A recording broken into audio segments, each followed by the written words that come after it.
Well, That's why I'm throwing up so violently. Hey, I'm ATRAX. And I'm Nick. We are working class nerds. Cue the intro.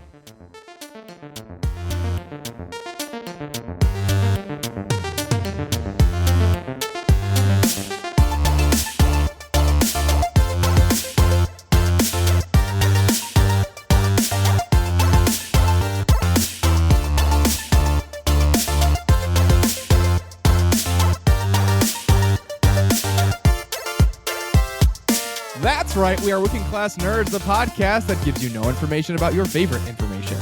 Today is Thursday, October 27th, 2022, and you can find this 173 podcast on Apple Podcasts, Buzzsprout, Google Podcasts, Stitcher, Spotify, and anywhere else you can find podcasts in the galaxy far, far away. You can also find every single Working Class Nerds episode on the YouTubes. In addition to YouTube, Working Class Nerds is branching out to another new platform, Rumble.com.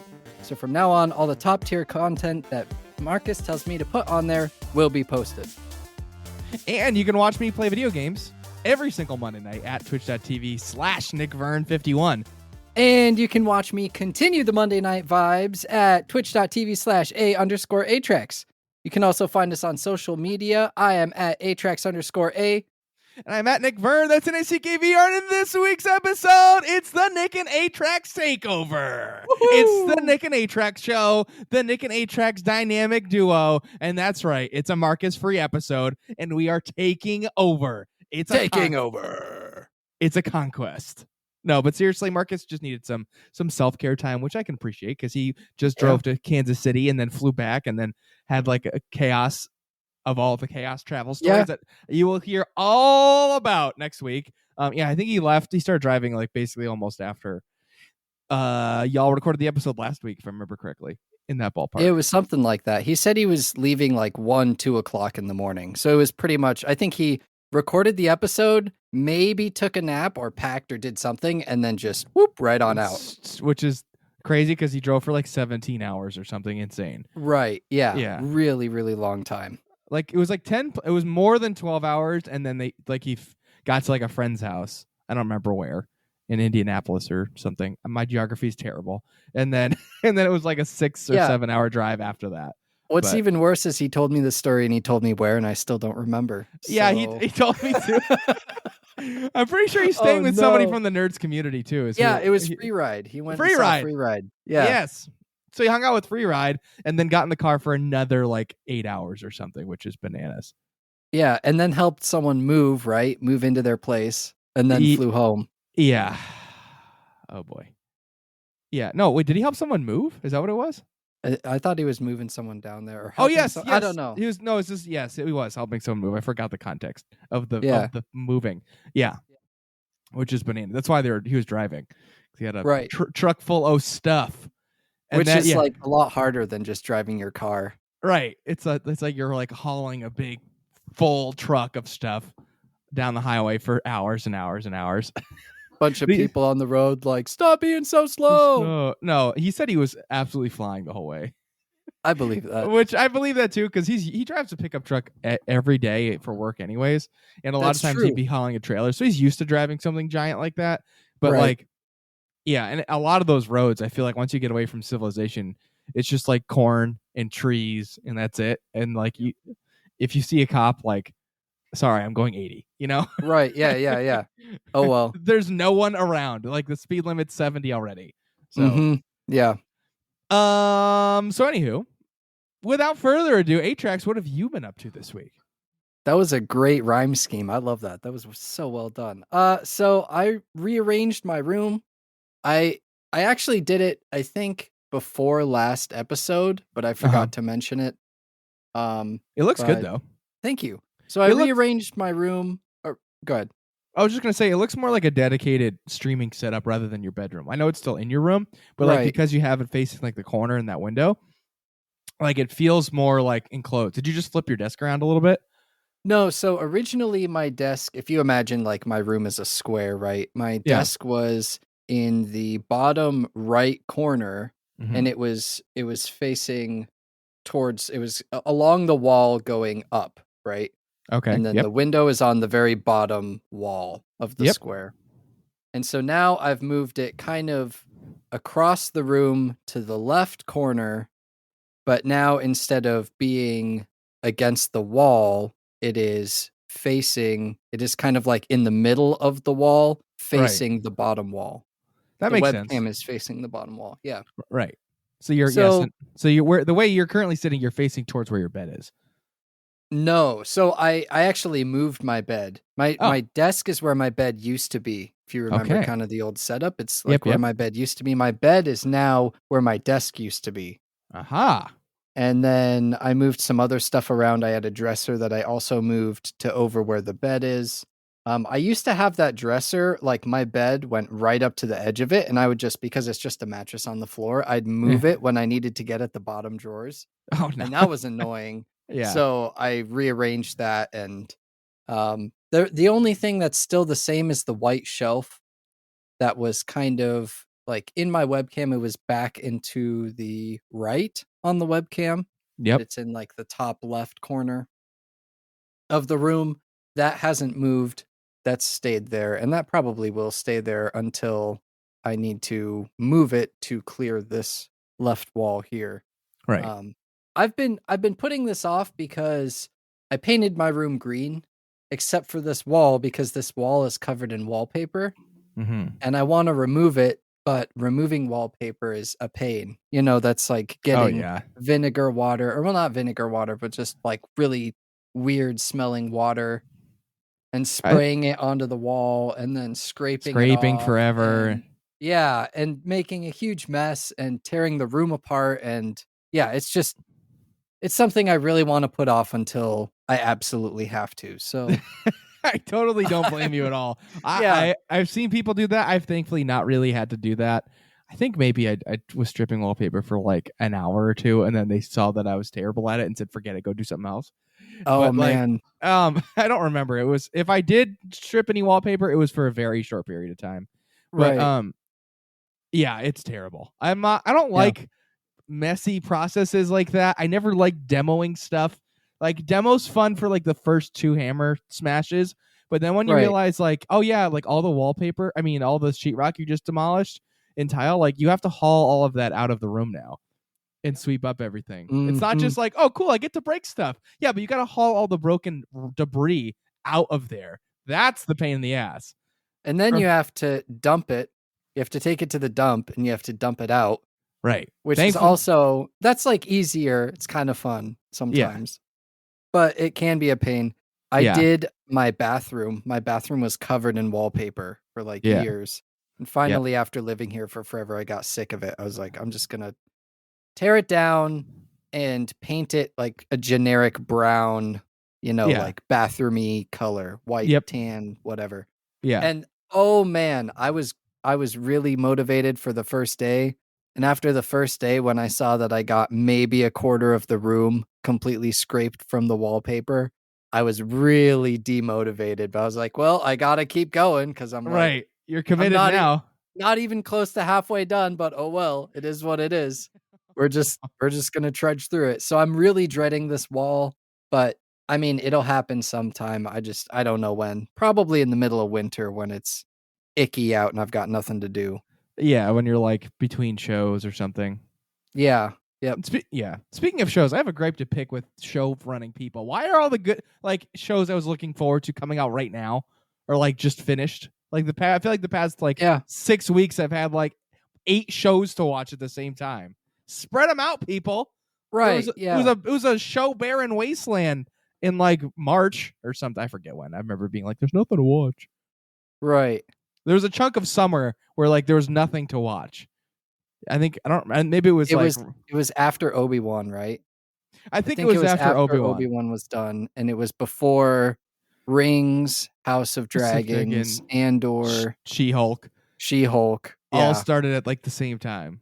Right. And, it was after Kenobi and before all 4 of those shows. And now Tales of the Jedi just came out too. Yep. Which I've only seen the first episode, but yeah, I'll talk about that later. But are you happy with the room being rearranged though? I am. I'm really enjoying it. It's nice to be able to open my drawers when I need to. I Oh hell actually yeah. I took out, like you do when you're moving a giant dresser. You take all the drawers out and Yeah. set them somewhere. And so when I took them out, I saw there was some stuff I could move, rearrange. So I also rearranged that. And just having a rearranged nice dresser feels so much more different. It's Oh been so yeah. nice. I don't know. It's weird, but it's so nice to have. It's one of those little things where I just let it kind of go. It's like, yeah, it's not that big of a deal. But then you rearrange it. It's like, whoa, all right, big difference. Huge difference. You know what I didn't? Yeah, I like. Do you have one drawer that's just t-shirts? Well, I hang up all the t-shirts actually in Oh, the okay. closet, admittedly. But I've got like one drawer for shorts, one for jeans, and then one for pajama, like sweatpants and stuff like that. Yeah. And then the traditional like underwear sock drawer. No, that makes sense. I have. I feel like I have more clothes than like any dude would never normally have. I have like a full closet's worth of just business casual stuff for work. I have probably like 12 quarter Well, zips. that's Like, for work though, right? yeah. And then like 12 or 14 button up shirts. And then like 8 pairs of pants. Like three pairs of black pants, 2 gray ones. No, 1 gray pants. 3 light khaki colored, 2 dark khaki colored, and then like a whole set of those colors that like I don't really like how they fit me that I've had for Right. like 10 years. You know what I mean? Yeah, I gotcha. I have the ones I actually wear, and then like the backup in case I have like need to do emergency Armageddon laundry status. Yep. I totally know what you mean. So that's one closet. That's my real closet, and then the end I have like some raincoats and stuff. But then my dresser in my room, I realized the other day I went to grab a pair of sweatpants. The bottom drawer is just sweatpants, and I realized I have like 12 pairs of sweatpants, and I wear 2. Like I have way too many. I Oh, gotta donate man. some sweatpants. I think what happened was like I kept saying like, oh, I want to get joggers sweatpants, and my mom heard sweatpants, and she kept buying me black not jogger sweatpants. Oh, okay. So they get worn once and put in the drawer, and they get worn once Right. and put in the drawer, and now I have 8 pairs of black sweatpants that aren't what I wanted. It's probably because she never sees you wearing them. Right. Oh, they must have like torn or something. I'll get them another pair. Yeah. Oh, they were on sale at Costco. They were only $10. Which, by the way, I do have Kirkland brand joggers, and those are sweet. I actually wear them for paintball. Oh yeah. This flannel I'm wearing is from Costco. You know what? Actually, this flannel that I'm wearing is from Costco. Now that I think about it. Let's go. Let's go, Costco. Hey, yeah. Can Costco flannels sponsor us, please? Yeah, I forgot what brand it is. It's something that begins with an O. That's me trying to look at the tag. It'd be funny if it's the same brand as we both awkwardly do. Orvis is what I got. I gotta take mine off to actually look at it. But ORVIS. My problem is t-shirts, man. I've got maybe like 30 t-shirts. That was my next point. It was like between the sweatpants and the t-shirts, I took like 10 t-shirts out of the bottom of the drawer, stuck them on the side, and it still barely closes. Like, I don't know how. And I realized like, okay, like if I'm not looking for those shirts, right, to wear them, then that means I don't need them. So I can just donate those. Right. So, because like if you don't, I figured if you don't wear go through 2 months, and it's not like seasonal clothing, right? Like obviously, if you can go 2 months in the summer and never touch a winter coat, but like if you go through like a t-shirt and you don't even think about wanting to wear it for like a few months, you can just donate that. But yeah, I have way too many t-shirts. I thought I consolidated recently, and it's like already out of control. The problem I have is that I consolidate, and then in order to make up for like, oh, I have all this space, I can get just 1 or 2 t-shirts. Yeah, and then the cycle just starts right over again. Yeah, it's like, ooh, cool t-shirt. Yeah, I'll get a cool t-shirt. Right. It's like, oh, a video game I like. Yeah. Oh, a podcast I like. Oh, yeah, I'll buy a t-shirt. Oh, yeah. I go to a sporting event. I'll buy a t-shirt. Oh, that movie came out. And next thing you know, your drawer's full again. Well, and the problem is I'll actually wear all of them. I'll cycle. Oh, yeah, I haven't worn this one in a while. I haven't worn this one in a while. That's usually what happens. Usually takes me like 2 to 3 times to actually go through and be productive about cleaning my t-shirt drawer. Because the first time I'll go, oh, look at all these old shirts I forgot I have. I'm going to wear them. And then they go to the top. And then I wear them twice. And then they're like, I look for a newer shirt that was on the bottom now. And then they go back to the bottom and I forget about them. And then I do it again. And then the third time, like, all right, I wore this the day that I cleaned the drawer last time, and then that was it. Or the other excuse is, oh, well, this, like, I don't want to get rid of this t-shirt because I paid for it, like a decent amount for it, because some t-shirts are expensive. Yeah. I'll just turn it into a work shirt, and then it'll get holes in it. It'll like wear out, and it'll be fine. Yeah. And then you never take it to work because you're like, oh, like, it's my nicest shirt. I might as well like wear the other work shirt. Right. That's already holy or whatever. Right. Yeah. Or like, oh man.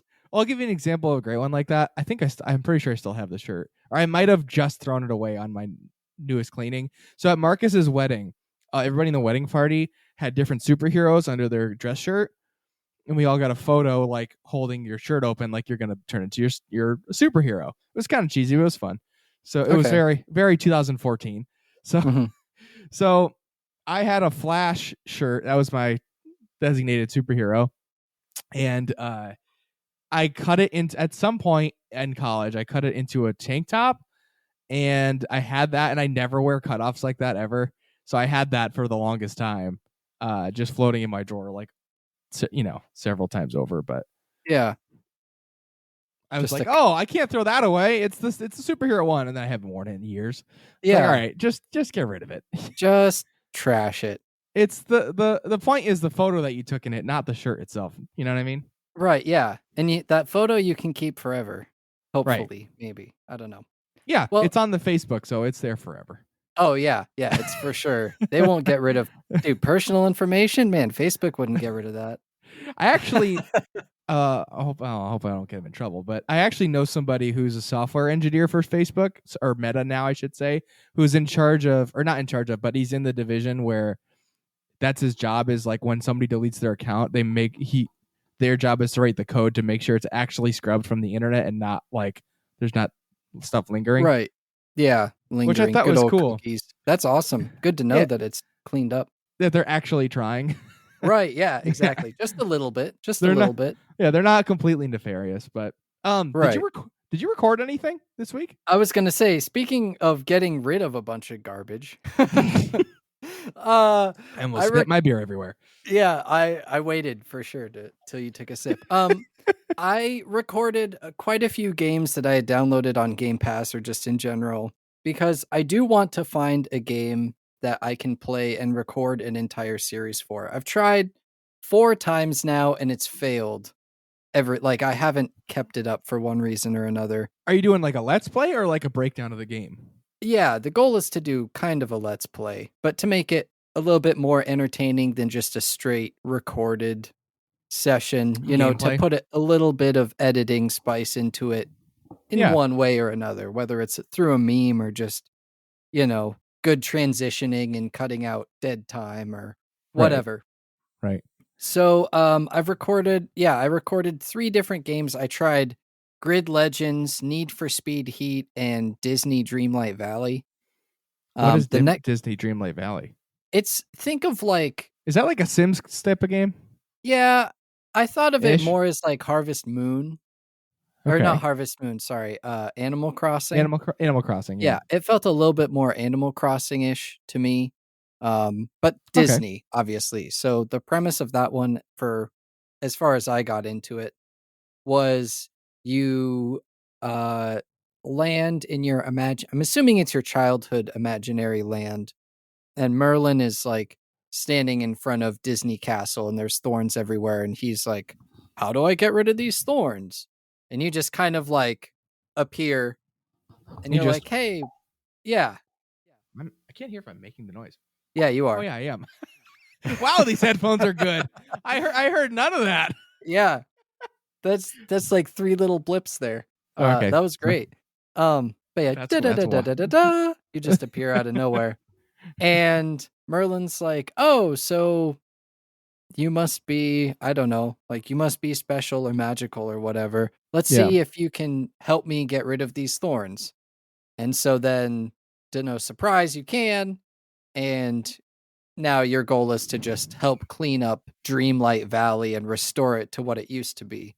The caveat is that nobody can in the town, got like Scrooge McDuck and Goofy and Merlin and no doubt a bunch of other people. Yeah. Other characters, I should say. then they all can't remember because of the thorns and this thing called the forgetting. I haven't figured out if it's like a disease or whatever. But then as you restore more The happening. yeah, pretty much. The Disney happening, the forgetting. Right. Then as you clean up the world more and more, then people remember more stuff, and you're trying to figure out why, at least so far I am, trying to figure out why the previous caretaker, I forget what they were called, but basically like the previous caretaker of the world that kept the forgetting away, you trying to figure out why they left just like randomly. And Right. my suspicions are that it's actually you, because some of the Ooh. little things that you pick up like describe what you were doing. So it'd be like, I helped Scrooge McDuck restore his shop today, and more people are coming too, or like, he thinks it's a great investment opportunity. I forget what the exact wording was. And then the next quest is like help Scrooge McDuck open his shop or restore his shop or whatever. So to me, it was like, maybe it's me. And it's like, because it was my childhood place where I used to hang out as a kid, then it's, wow, you've been gone for so long. I don't know. I haven't played super long into it. And that's just one of the games that I recorded, but I wasn't vibing with it, so I just trashed it and deleted it. But that's part of being a content creator, is when you don't really like something, you just get rid of it, Yeah, you got to keep the content of to your standards. Right. And hopefully I will find a game that fits the vibe, and when the video comes out, then I feel good about it and release it to the world. The whole world. The entire world. So if you have game suggestions, especially if they're on Game Pass in the Nerds community, that you would want to see and hear this lovely voice narrate, then go ahead, send them my way. I'd be happy to hear what you all think. The Witcher 3. No, I'm just kidding. Yeah. That's too long and complicated. Yeah, that'd be a long series. That'd be months. That'd be months in progress. Yeah, I should pull up Steam and see how many hours I have on it. I currently have 144 hours. Wow. Sorry, 144.2 hours, and I'm not even done with the main story. That's insane. But I'm doing every side quest that I possibly can, though. Also, right. I've heard. I think, if I'm not mistaken, and somebody out there is probably going to correct me on this, which I'm okay with, I think it's 300 hours to do all the side quests and all the main story content. That sounds about right. I mean, because I also have not even come close to I don't think I've gotten every Gwent card, because that's a quest. I don't have that checked yet. I have a lot of them though. Okay. And I definitely have gotten nowhere near all of the question marks on the map. Right. And I haven't touched so many. Yeah, and I haven't touched any of the DLC either. So, well, I did 2 quests in the not big one. One of the DLCs, Blood and Wine, you go to a whole different map. So, gotcha. It's Trousseau, which it looks like Spain, but I think it's supposed to be France. It's like it's like where a lot of wine comes from. Gotcha. The finest vintage from Trousseau, and it sounds French. Oh man, that makes Blood and Wine. That makes so much sense. Yes. Gotcha. And everything's very fancy and elegant. Yeah. I don't know why I made a French noise and then an Italian hand gesture, but we're here no for one could see that. They would only hear the voice. You just called yourself out. Way to go. I did. Oh, man. Anyway, so continuing all the other amazing stuff going on for me, I made some multiverses tournament adjustments. Okay. Up until yesterday, nobody had signed up.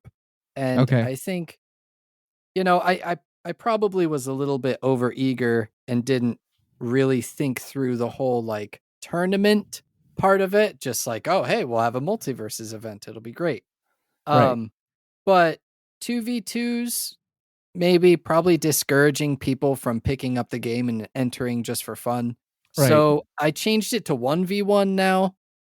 So instead of a 2 versus 2, now it's 1 versus 1. That makes sense. Yeah, I I should have started with that, and a couple people asked me, "Hey, why aren't you doing a 1v1?" And I was like, "No, 2v2, it'll be great." And I realize now it would not be so great because Yeah, nobody would show up. especially if people don't know, like have never played before, you know. Right, yeah. And I can understand that. I didn't think of that at first, but anyway. So now it's 1 versus 1. I'm going to be trying to ramp up the promotion for that in the coming week because it is next Saturday. So not this upcoming Saturday, next Saturday, the 5th. Chimeri and one of the followers in my community, Magus, have already signed up. So that the good old friend of the show, the Chimeri, will be there playing in multiverses. I'm going to try and get Nick to get in on it too, even though he's never played. I can't. I'm in Florida. Oh, you're in Florida. All right. So Nick can't play. What's the date of it again? The 5th. Next Saturday. Oh no, and during the next weekend. No, I'm not in Florida, but I do have paintball practice during the time slot. There you go. I knew it was paintball related. That's okay. That's fine. So anyway, otherwise, you wouldn't even have to twist my arm. I'd be in. Right. Yes. Well, if you would like to be better than Nick and show up for the multiverses tournament, no, I'm just kidding. Yeah, no, don't. You're not kidding. A lot of fun. You just definitely suck less than I do, everybody, and go play multiverses. Sign up. The link still works. I will repost it tomorrow. Yes, saying, "Hey, everybody, these things have been adjusted. You'll get Working Class Nerds merch or Gleamium, which is the in-game currency. So there are great prizes. There's no entry fee. It's free. The game is free. So all of it, just come and show up and have a great time." Woo woo. Yes, indeed. And the last thing for me is we are now getting into the wonderful season of game sales. Steam kicking it off strong with their Steam Scream Fest, 25th to November 1st. All sorts of amazing games on sale. For me, some of the top ones, Thymesia, Resident Evil 8, and Pathologic and Chernobylite, excuse me. All great games, things that I'm looking forward to. Is Plague Tale Requiem the sequel to that game with all the rats? Yes. That is supposed to be a really, really, really good game. Yeah, so I played the first one, and I heard the first one was great. It was super, super good. I am excited to. I've downloaded the second one, Plague Tale Requiem. It is on Game Pass now.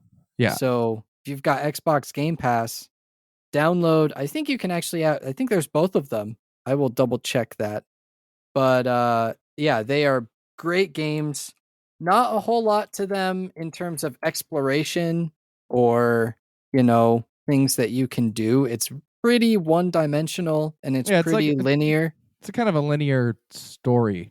Yeah, there's very few ways to deviate from the actual story. There's no choices that you can make that change the end of the game.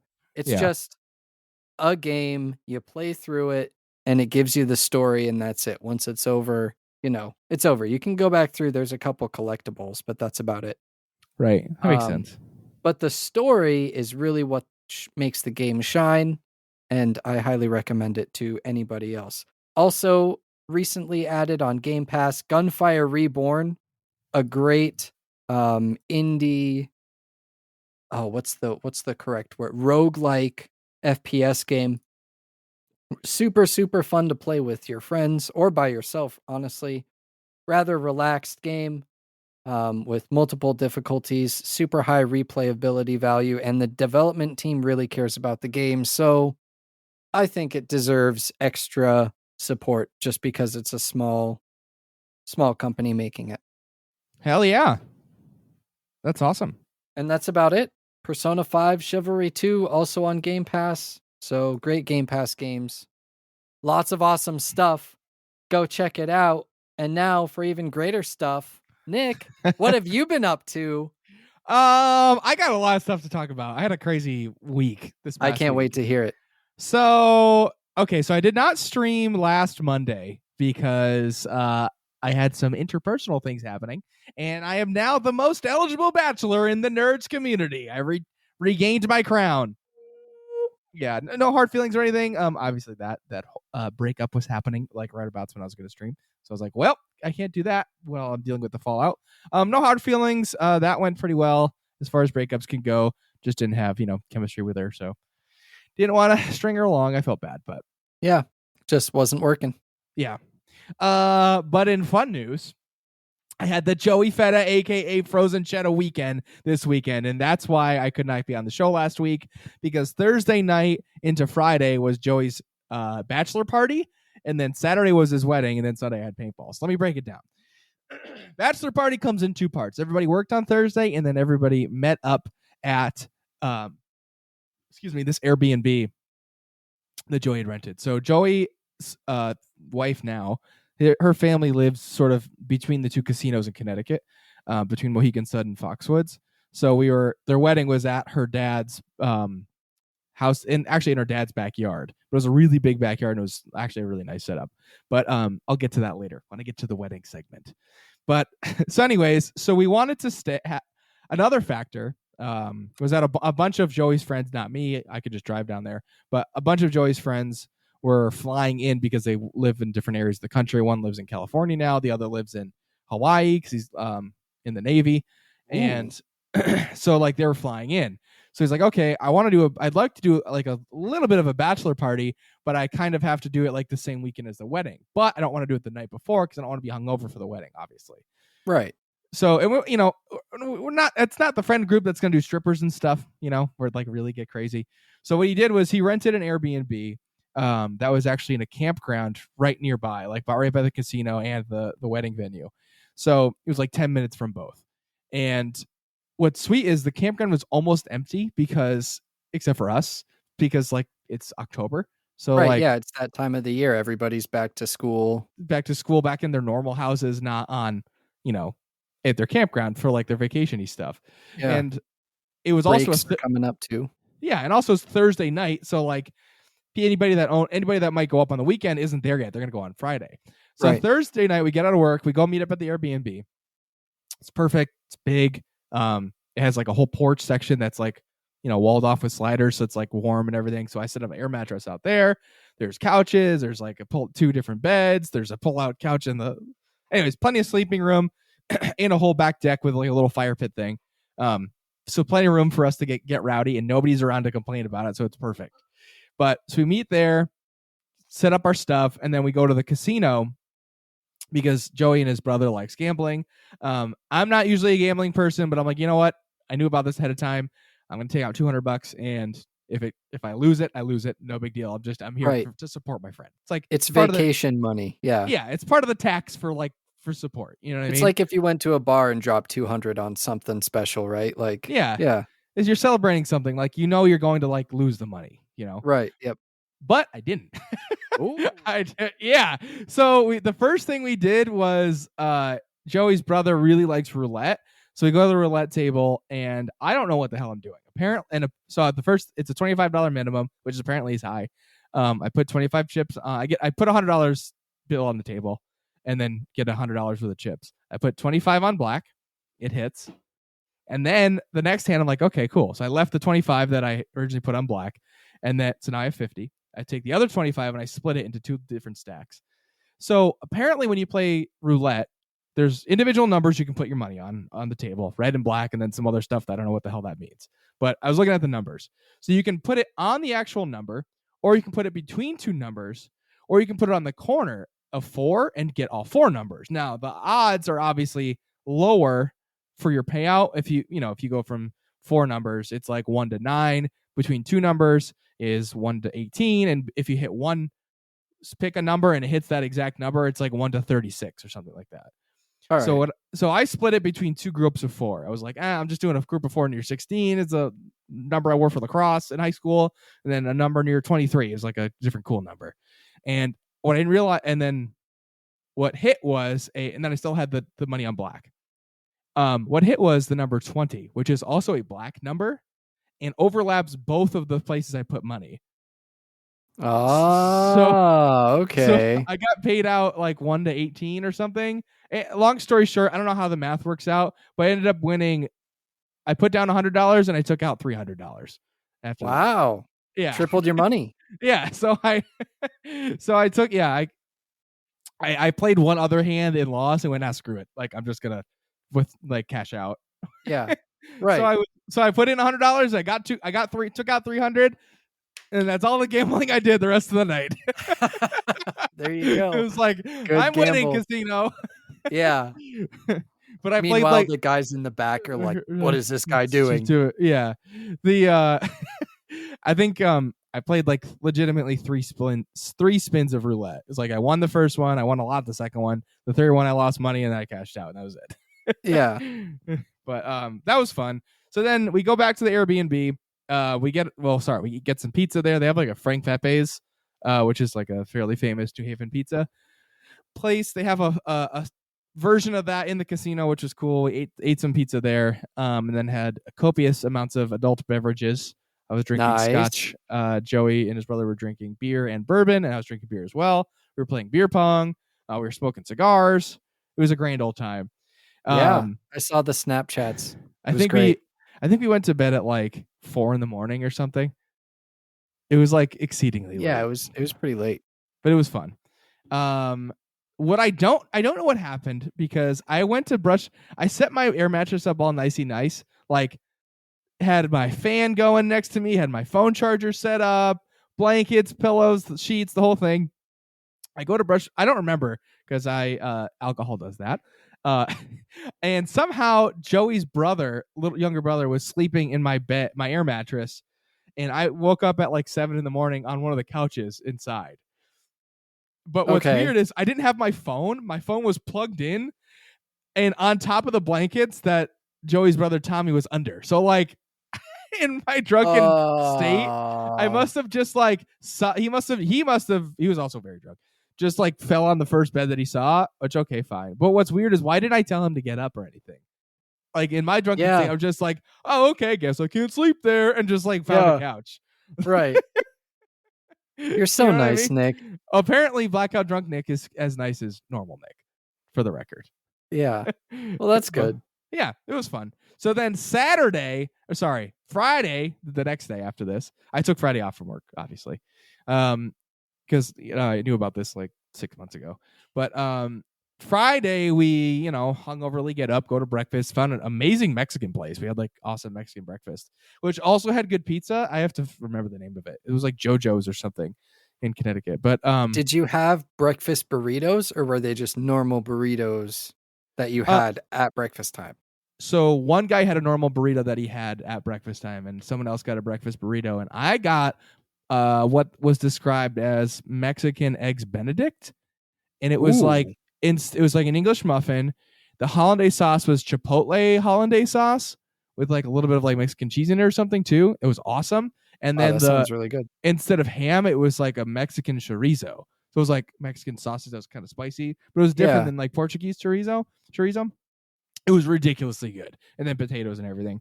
So we got breakfast, then we went to play disc golf because Joey is super into disc golf. I did absolutely terrible, but I can see why people like it. That was actually really fun. I've never been frolfing, but it sounds really fun. It's pretty cool when you have people that like have all the stuff and are into it. It makes it way more fun. Because like if you're just going by yourself, I can see where you're like, meh, I'm not that into this. But like when they're like measuring, like picking out which disc to throw based on like the lip it has, and like they help you find your disc when you throw it like 100 yards, like right, not in the right direction in leaves and stuff. So that was fun, and like a little bit of exercise was nice after the the damage we did to our livers. And then Saturday, so after that we get lunch, I think, and then I don't remember. Did we get lunch? I don't remember if we ate again, but the next thing was awesome. It was all awesome, but went to this crazy souped up indoor go-kart place. It was called Supercharged. And I think I have a bunch of locations, but they're electric cars, and you have to wear a real racing helmet with like a head sock and a neck guard. And they won't tell you how fast they go. I think that's for insurance purposes because they don't want to like get in trouble, but they're like 50 to 60 miles an hour. It feels like you are absolutely ripping around. So they start you single file. It's like go, wait a little bit, go. So people are spread out in the track, and then like you're at like the baby speed, and like the baby speed is like normal go-kart speed. So I was like, oh, I thought this was going to be faster. Like, why are we wearing helmets? And then like they turn all the cars on at the same time to go like the real max speed. And I was like, oh shit. Like you can Yeah. you have to be like braking and like strategically braking and like following the race line. Otherwise, like you'll drift and just spin it in circles, and then like or like slam into a wall if you screw up like I did. And like some of the guys in our group like had bruises on their ribs from hitting the side of their car, like when they smashed into. Yeah, it was That's awesome. ridiculously intense. And so like three of the guys in the group, Joey, his brother, and our friend Min, all are into racing, like Formula One, and they do race simming games and stuff. And so like, and they'd done this before too, so they knew like the race lines, like how to actually like brake appropriately or like let off the gas in certain spots and then how to apex stuff. And so I didn't know any of that stuff. I like barely had a vague concept of it, but I will say I got a lot better. My first time, like they don't really show like the winner of like a particular, like it's a race, like first, second, third place. But what they do is they time everybody's laps, and they like say who has the best lap time. Okay. So like they were competing for the best lap time. They're all like tenths of seconds from each other. They're at like 37 seconds and something, 38 seconds. I think my first race, my best lap was 48 seconds. So I was like 10 seconds behind everybody. Wow. Yeah, and then like by the end of the day, I think my best lap was like 41. So I shaved a lot off. Yeah, I figured it out quite a bit. Yeah, but I was like asking questions and like trying to figure out like, okay, like do I need to touch the brake? And Joey's like, not really. Like unless you're like gonna fucking crash, don't touch the brake, because it's an electric car. So when you're smashing the gas, it's obviously accelerating. But there's a point in the gas pedal where if you come all the way off of it, it has like an auto brake because it's electric. It doesn't really coast. So if you there's like a sweet spot where if you're not mashing the gas but not completely off of it, where it'll actually coast. And so that's where you want to be, where it's not applying acceleration to it. Like, that makes sense. So like before the turns, instead of like braking like you would in a car, because it's like a lot faster and more power and stuff, and it's bigger, you want to just find the sweet spot where you're letting off the gas. And then once you hit the apex of the turn, then you're mashing back on the gas. Like, okay. And then I did that like the last lap, and I shaved like 2 seconds off. That helped a lot. But I was still getting passed left and right. I was still terrible at it. Yeah. That's okay. Yeah, they would hold up like plaques, like they'll give you like a warning, or like they'll give you a blue flag that's like move over, and they say like you don't have to slow down, you don't have to stop or anything, just move to the right and let the people go by you. There's like a section where it's like easy to do that. It was like every time went by, it's like move over. I'm like I look over my shoulders, like 3 people. I'm like fuck. Yeah, right. like the grandpa holding up traffic. Lane. Yeah. Slow driver, stay to the right. I'm like fuck. I'm trying to not be slow. A little student driver bumper. All right, exactly. I need the sticker for the back of my car. Yeah. By the last couple races, we did 5, and they're long too. They're like 8 minutes. Okay. Each race, and we did 5. Right. So by the last one, the last couple, I was like, here, let me just get last in line, because like at least I have like 2 laps where I know I'm not worried about anybody like about to pass me or trying to pass me. Yeah. Screwing it up. Yep. So that was nice. I think that's where I actually got like my faster times. But that's awesome. Go-karting is intense. Like, especially I think I remember when I went, I didn't expect it to be as like to feel it as much turning. Cause even when you're driving, if you have like obviously if you're driving a trunk, it's going to feel a lot bigger, but like, or a lot different. But if you just drive like a normal kind of sporty car, like just a coupe or a sedan or whatever, then when you take a tight corner, you kind of feel it and you're just like, whoa, that was tight. But when you take a tight corner in a go-kart, you are like jerked to the side of your seat and you are pressed up against. You feel like you're going to flip your whole go-kart. 100%. It is. Yeah, it's wild. I always forget that when you're down, you're that low to the ground, everything is just you feel the centrifugal force so much more. I thought like I was gonna break it, how fast I was doing it, but then I was watching my friends do that and like just stretch the shit out of the car, and I was like, oh, okay. It was to the point where like after the first race, my forearms were hurting from like ripping the steering back and forth. And then like I got up on Saturday the next day and like my upper back hurt from like wrenching the steering wheel back and forth. I was like, oh my God. Yeah, it's not a comfortable stance either. No, because it's the racing one, so it's not a wheel. It's like the two handles side by side. Yep. Almost like Formula One position. Yeah, that's awesome. It was wild. I would totally do that again. I highly recommend it to anybody that's like physically able to handle something that intense. That was probably the most adrenaline intense hobby type activity I've done besides paintball. And I mean like competitive paintball. It was up there. That was the first race I was legitimately afraid. Like, oh fuck, I don't know if I can do this.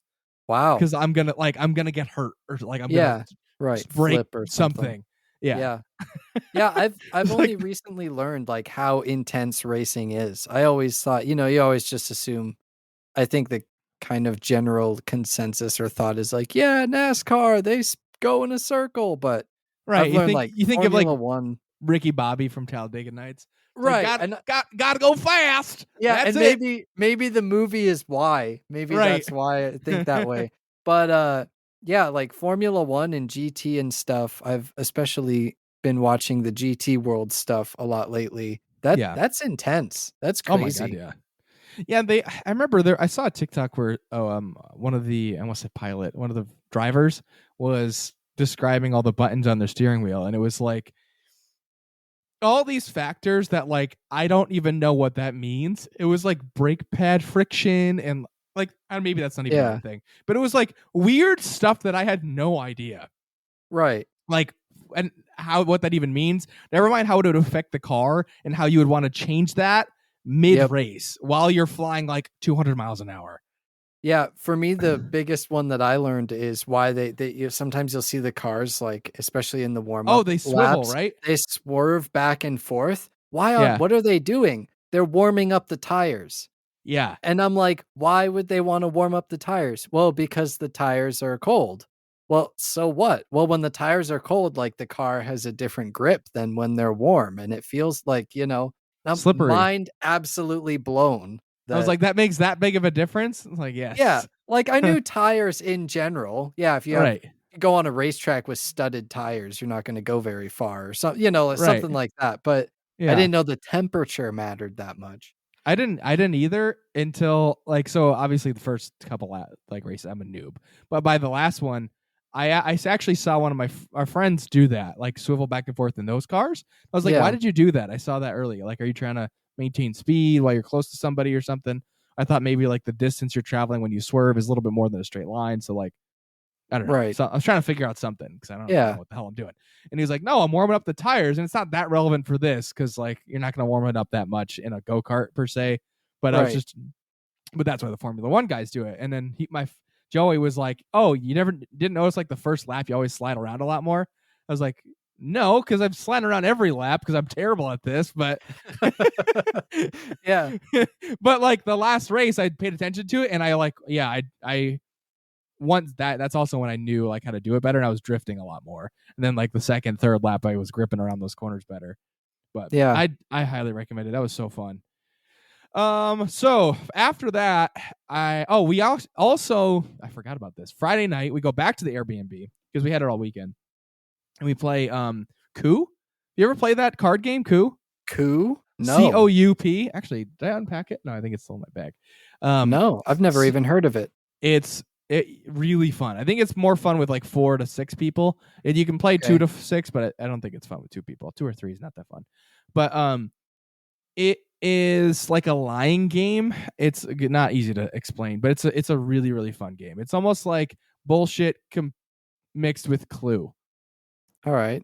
So like you're trying to like you have all these rolls, that's the cards, and everybody has 2 cards, which are 2 rolls, and you don't know what anybody else has, and you have to like do the actions of those cards as if they're characters per se, and do the actions of the cards to like get legs up on other people. But when you do the action, other people can call you out as to whether or not they think you actually have that character that can do that action or not. So imagine it's the melee characters, right? I say Falcon Punch, and someone says, bullshit, I don't think you have Captain Falcon. And then you have to like, you can either, if I don't have Captain Falcon, I have to like flip a card and say like, oh, basically I killed one of my characters. Or if I do have Captain Falcon, I can show the other person they have to kill one of their characters. And the goal is to kill everybody else's characters while you still have one. And I looked it up. This BoardGameGeek.com describes it. You are head of a family in an Italian city-state, a city run by a weak and corrupt court. You need to manipulate, bluff, and bribe your way to power. Your object is to destroy the influence of all the other families, forcing them into exile. Only one family will survive. Exactly. So you have like that sounds awesome. A Duke. I think the 4 or 5 characters are Duke, Ambassador, Captain, Assassin, and Contessa. They all have different roles. Woohoo! Yeah, I played it a lot, but I played it in college at first. It's fucking awesome. They have an expansion too, where if you have more than 6 people, I'm assuming it adds more like characters or whatever, or roles. We played that for like 3 or 4 hours. That was awesome. That was Friday night. Then I went home. I drove, the hour and change back to good old the penthouse suite over here, and slept forever. And then got ready, got repacked for the wedding. Made the facial hair all nicey nice. Got my wedding attire on, and that started at like 3:30. But I want to get there for 3. But that was tricky because I had to go to. I got a hotel that night nearby because if I knew I was going to be drinking at the wedding, I didn't want to either like limit my drinking enough to where I'm comfortable driving home, or like just be in that bad situation of like taking an Uber like an hour plus home. So I was like, I'm just gonna bite the bullet and get a hotel nearby. So I did that night. Went in, checked into the hotel, then grabbed an Uber from the hotel. Left my car at the hotel, grabbed an Uber from the hotel to the wedding venue, and then back after. But the wedding was great. It was all in one place. I know I'm going on about the weekend. Sorry, but no, please do. It's great. It's a lot to talk about. So it was all fall themed. It was like you go there and there's like a reception area with food, and there's a food truck that's doing a bar and like rolling like table food, like not table food, but like things you can pick up and eat as you go, like finger food hors d'oeuvres. But bigger. So like for example, they had these crazy sweet potato tacos, which were like had sweet potatoes as the base that were like grilled, and then like different like herbs and stuff on it. It was like coleslaw and something. I forget what was on there. It was wicked good, but stuff that you could like grab and go. And then like sliders, a bunch of like turkey burger with like turkey bacon sliders that were like wicked good. It was all like kind of light, but like also heavy. You know what I mean? Yeah, I gotcha. So, but the food truck, it wasn't like a formal dinner where you sit down and eat and then you go do the things. It was like rolling food. So like they would just bring out a tray of the tacos. They would bring out a tray of sliders. Then they would bring out like a tray of, I don't even know. So they had a bunch of other stuff. I just don't remember what, but of different types of sandwichy things. And then they would, so like they were constantly just bringing stuff out. So like as people are drinking and, hanging out and talking or whatever, they can just like pick at stuff. And then later when you're dancing and stuff, you can like just go grab something. Yeah. It was all like pretty fresh, which was cool. But the wedding ceremony was like closer to the house with the reception-y area and the food truck and stuff. All chairs nicely set up, aisle with, it was like a velvety, not velvet, that's not the right word, like silky almost, like runway. And then like the flower girls were flower boys, was 2 of the guys from the bachelor party group, which was funny. They did a whole like almost like Dragon Ball Z the Ginyu Force type dance to throw the fake flower petals all over the place. Oh, okay. They're like striking poses and things. It was funny. Then the ceremony is standard issue ceremony. Not standard issue, but like fairly straightforward wedding ceremony, The Joey and Corey wrote their own vows, which was wicked cool.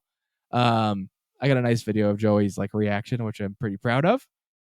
And then after that, they took some photos in like a different section of the backyard, and they had a whole giant tent set up with like an epic DJ set up, a whole like light show. Then they had all the tables there. So all the chairs that were at the ceremony, they put it on tables in the back in the dance section. And then like they had their first dance, which was cool. They like started all romantic, and I don't remember the song they broke out into, but like 15-20 seconds into the song, there's just like a record scratch, like, and then it was like a hip hop song, and Corey starts like twerking and grinding on Joey, and then he's like, "Everybody come up here!" And then we all started dancing, and then it was like party from then on. Right. Yeah. Then it just pops off. Yeah, it was really cool because it like subverted the awesome. like formal like Yep. gotta have the like first dance and everything, and also they didn't have like formal like groomsmen and bridesmaids, so it was like sort of non-traditional like that, so it fit perfect. But Right. Yeah. there was some dancing then, and then they also had, I forgot, they had a really cool photo booth where it was not really like a booth, it was like a backdrop and then a professional photographer set up, and then they could immediately like had a printer to print out like the strips for you, but they're all super mega HD. It was cool. So that's awesome. Right after that, their dance, there was a little bit of dancing, and the people were kind of coming in and out, doing like drinking and taking photos and doing different stuff. And then like with like an hour left, everyone kind of was like, "Hey, like we got to go dance. Like the DJ's only here for another hour." I think the cutoff was like 9:30 or something, and so we did, and everyone was on the dance floor at the same time, which was really cool because I feel like some weddings that doesn't always happen. But I think with this one, it was nice because when I originally read that it was like a 9:30 stop time, I thought that was a little early. I was like, oh, I don't want to like rage all night. But like, I feel like because there was a stop time, it made everybody like go have fun and not like kind of like be dispersed and boring the whole time. Right. Like, all right, like everyone's gonna embarrass themselves and go dance terribly, and it's gonna be great. And Joey's like ripped his shirt off, is like dragging people onto the stage. It was onto the dance floor. It was awesome. That sounds like a wild time. That's great. Yeah, and then like 9:30, I think it was like 9:40, the DJ stopped. Everyone I grabbed an Uber. I went back to my hotel room. I Uber Eats some food and watched like a movie on Netflix and went to bed. It was great. That's awesome. That's great. It was nice because like you didn't stay out super late. I think Joey and Corey had like a spa set up that they were going to right after, just like relax.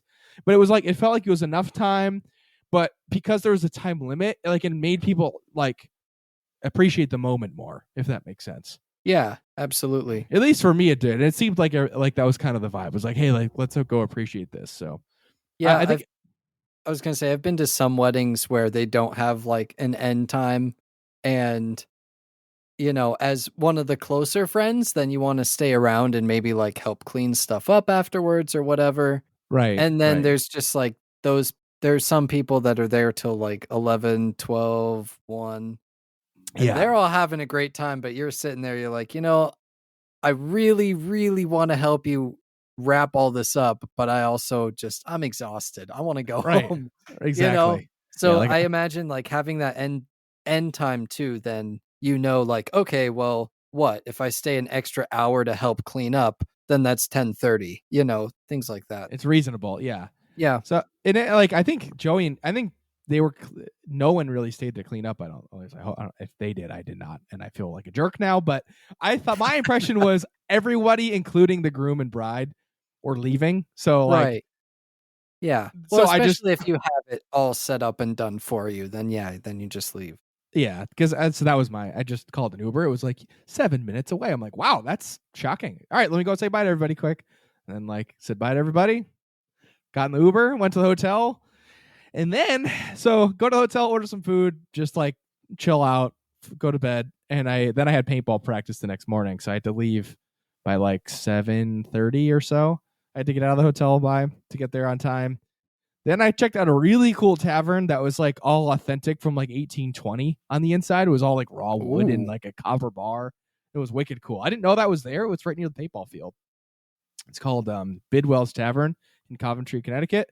That was cool. And then I got home and like, I think I got home at like 5:30 or something.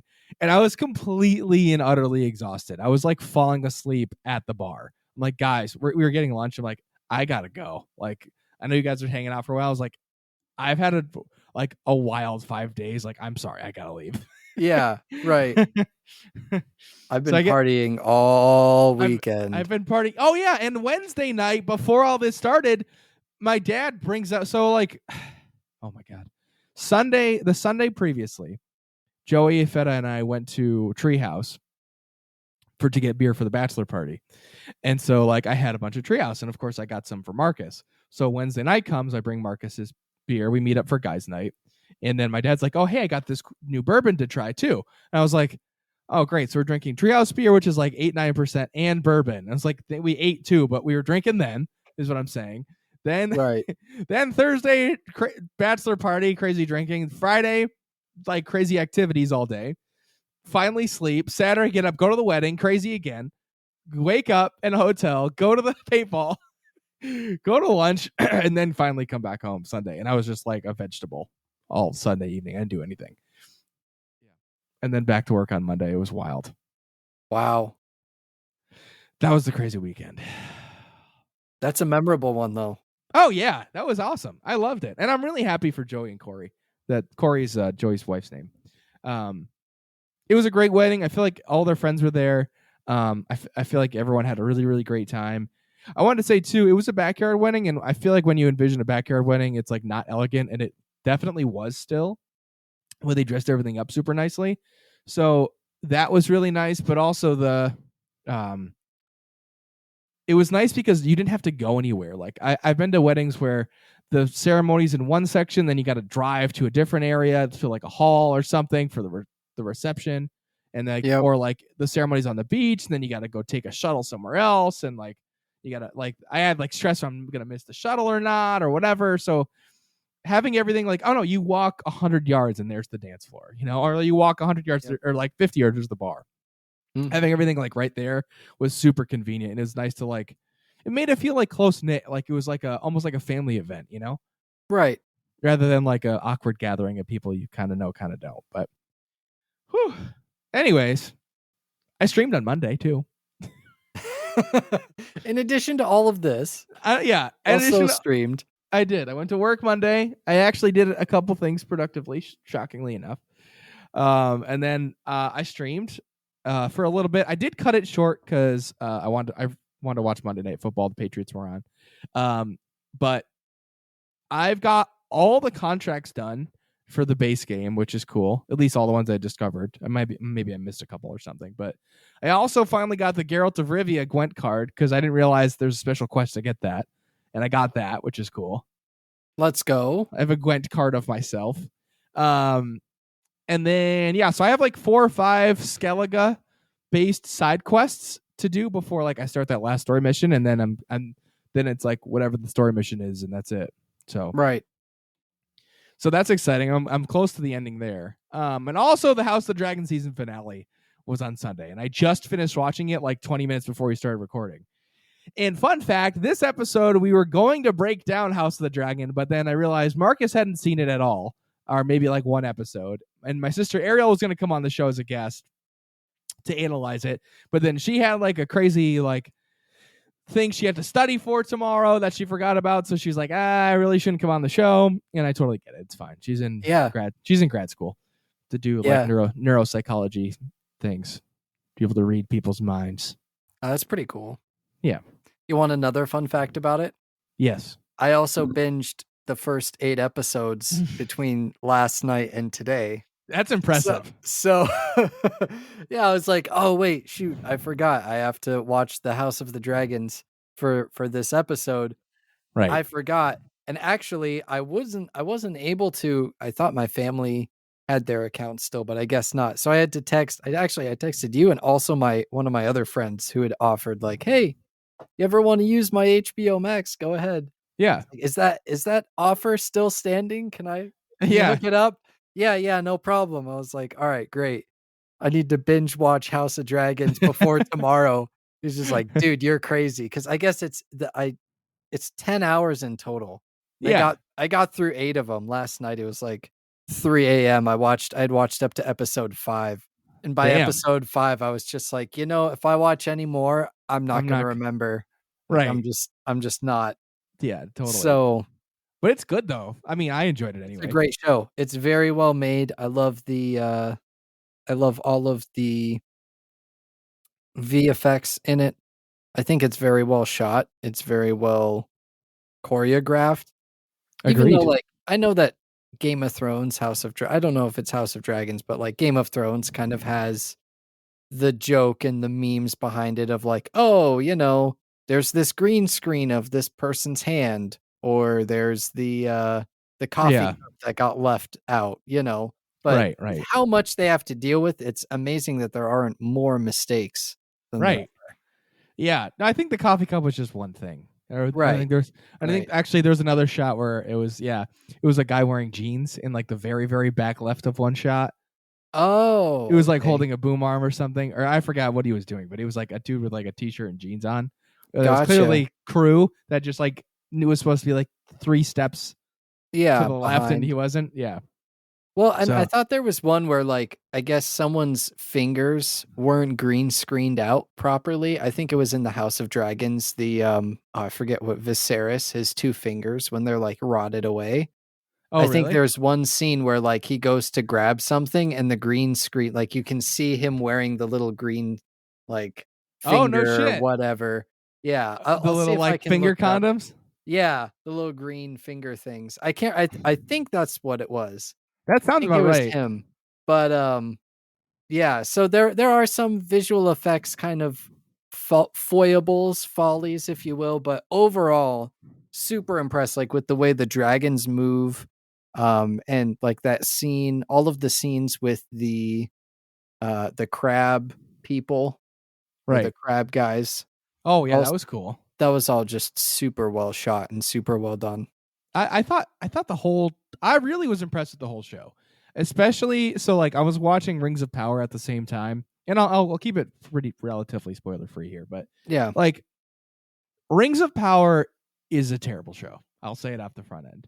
And I watched the first couple episodes. I'll also preface this with I'm a giant Lord of the Rings fan. I love all the lore. I played the Middle Earth series games are, Shadow of War and Shadow of Mordor are some of my favorite games of all time too. So like I really like that lore a lot, and I care a lot about that franchise. I did not like the Hobbit movies, so that they butchered those too. But watching House of the Dragon right next to Rings of Power, House of the Dragon has, I think, some of the best writing. It's just like I think it's honestly probably the best show of this year of 2022 in terms of like production, acting, writing, overall plot. I think it's the best put together show. Yeah, this year. I think it edges over Andor. Definitely better than Kenobi. Mm-hmm. I the do have to Peaky say, Blinders season 6. I think House of the Dragon's better too. I haven't seen Peaky Blinders, but I will say personally, I enjoy just comparing kind of like to like. I have so far enjoyed the first season of House of Dragons a lot more than I enjoyed the first season of Game of Thrones when I watched it. Me too. So actually, me too. I thought the first yeah, season of Game of Thrones was a little slow.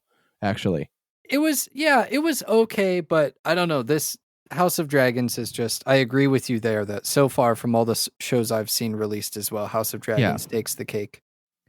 I wanted to talk about like I'm leading into this conversation, but there's a lot of shows that kind of came out at the same time. House of the Dragon, Rings of Power, She-Hulk, Andor, and then now just like this week, Tales of the Jedi, Star Wars, Tales of the Jedi came out too, which is a series of like shorts about like various stuff about the Jedis, which is cool. Yeah. I've only seen one episode of that, but I saw. I was going to say I saw all 3 in the shout out to the Chimerian watch party, Chimerian family watch party. We watched the most recent season of Andor and then the 3 Tales of the Jedi episodes. There's more than 3, I think, aren't there? Oh, maybe there's. Oh, yeah. I think that maybe they released the whole season, but we only watched the first 3. Okay. Yep. 1 about Ahsoka and 2 about Dooku. Yeah, I watched the first cool. one and part of the second. Super cool. I enjoyed it. I guess my point is like, I don't like to hate on stuff really, but like, right. I'm talking about Rings of Power.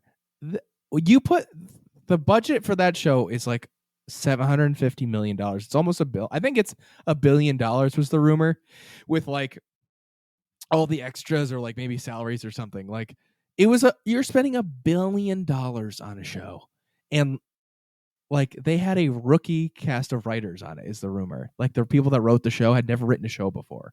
Ooh. And also Amazon bought the right. So to give you context, Rings of Power is a prequel. It's like they screwed up the timeline. That's one gripe. It's way before the Lord of the Rings books or in The Hobbit. Yeah, It's it was supposed to. I thought it was Yeah. supposed to take place like when they make all the rings, right? Yeah, which is the second age, I think. I forget the exact timeline, but it's in the Silmarillion. It's in a totally different book. Okay. And Amazon bought the rights to the Lord of the Rings and the Hobbit series. And they did not buy the rights to the Silmarillion, which is the book that has the content that they're making a show about. Oh. Because that was going to be too expensive. So the lore that they took and made a show out of is the lore that gets mentioned about that age in the Lord of the Rings. So if a character talks about it, then they can put it in there. But that's it. Otherwise, they got to make stuff up in between and just make up a story. That's tough. And you have rookie writers doing it Exactly. on a multi-billion, or not on a multi-million dollar, let's say, a multi-million dollar budget. Yeah. So like it looks beautiful. The production is amazing. Everything looks fantastic. The writing is awful, and the the acting is pretty good considering the writing, I think. But like there's like some good spots. Like I think Elrond and Durin, it was a dwarf character. Like their whole storyline I think is awesome. I think that's actually written pretty good too, but like except for a couple plot points. But like obviously Sauron's in the show, right? Like just for spoilers. In the books, Sauron is in control of Mordor for like thousands of years. Thousands of years. The way they screw up the timeline in this show, he'll have Mordor for like 40 years before like Lord of the Rings happens. It doesn't make any sense. And like Gandalf is supposed to come in. He's a wizard. He's supposed to come into the show, into the Middle Earth, like, I don't know, a couple hundred years after he does in the show. Like they screw up that timeline. They make the rings out of order, like totally out of order. So like the Elven Ring, this is going to be a spoiler too. All right.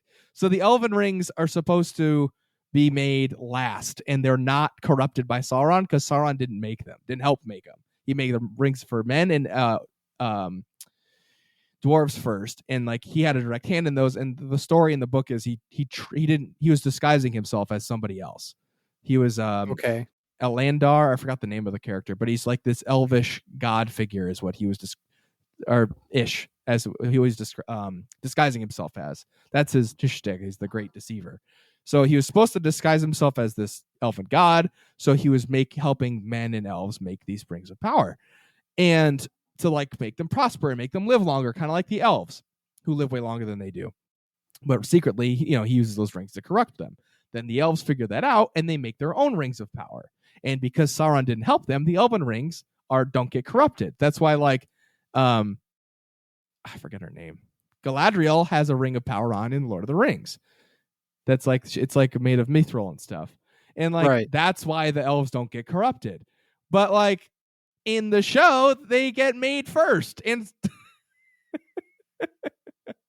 so it defeats the whole purpose of like the elven rings in the show, in the Lord of the Rings. Yeah.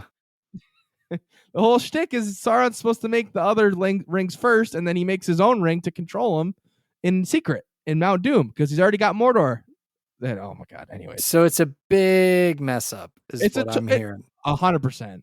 And like, if you just want to like turn your brain off and watch a fantasy show, it's good. Like, I mean, it looks beautiful. There's some cool action. There's some mediocre plot and drama about certain things, but like it's really a polished turd, in my opinion, a gold-plated turd of a show. Right. I think it's legitimately like the CW network has better writing in like the Flash and the Green Arrow and stuff. Ooh. I think it's that hokey. Like it's just not good. Like it's really bad. Normally I wouldn't highlight something or like be so negative about something, but like I wanted that to be so good, so bad. It seemed like it's such a cool chunk of content that you had access that you're going to talk about, and I think they totally flubbed it. But even just decent, like just get the plot points right. That's the important part. That matters more than it looking good, really. Yeah, or even just like, and I can forgive them for doing like speeding up the timeline. That kind of makes sense, but at least get the story right, Yeah.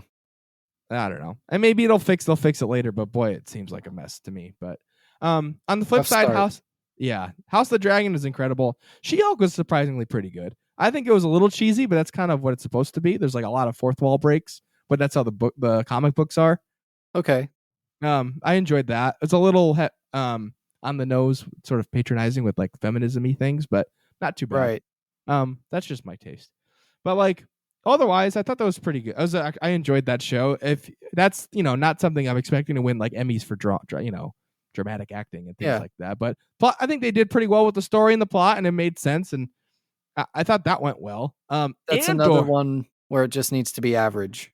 Exactly. Yeah, you don't need to crush it with that one. That I think it fulfilled its job. It's like an accurate depiction to the comic books. Doesn't need to be crazy. I think that did a good job. Good show. Like Mega She-Hulk fans will be happy. Exactly. There you go. Happy campers. Andor, I think, is great. I think the world building in Andor is some of my favorite in all of Star Wars. The acting is really good. I'm current through all the episodes. I think episode 7 or 8. 8, I think I watched last night. Or Wednesday. Yeah, was that last night? Oh my god, yesterday was Wednesday. Yeah. Last night. And that was amazing. I will say, and give Andor a chance. I would watch it in 3-episode chunks. Excuse me if you haven't seen it, because that's how they're directed. So like there's going to be 12 episodes total, and there's 4 directors. I think the first group of 3, each director gets 3 episodes, but I think the first director is doing the first 3 and the last 3. So essentially they're 3-episode like story arcs. So like the first 2 episodes, I watched the first 2 episodes and then stopped, and it seems boring because like it's setting up for the 3rd episode to pay off. So it's almost like 3 acts of like a movie almost. Okay. So it's sort of set up in that way. And then episodes 4, 5, and 6. 4 and 5 are, I think, livelier than 1 and 2, but they're setting up for 6, and 6 is epic. There's like a lot of stuff happens. And then so now I'm watching 7 and 8. It's setting up for a big conflict in 9.